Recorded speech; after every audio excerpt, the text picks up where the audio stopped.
my guide Wilma, I was on the first leg of my journey to Mackenzie Falls.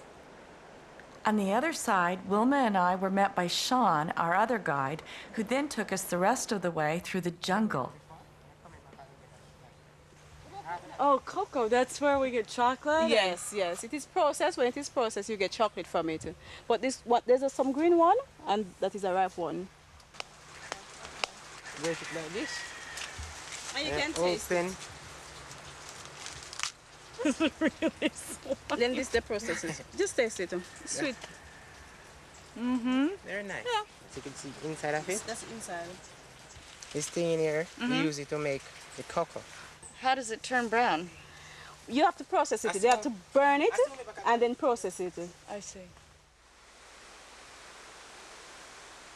We hiked for quite a while, and finally, alongside the river, I could hear the falls up ahead, and it sounded like thunder.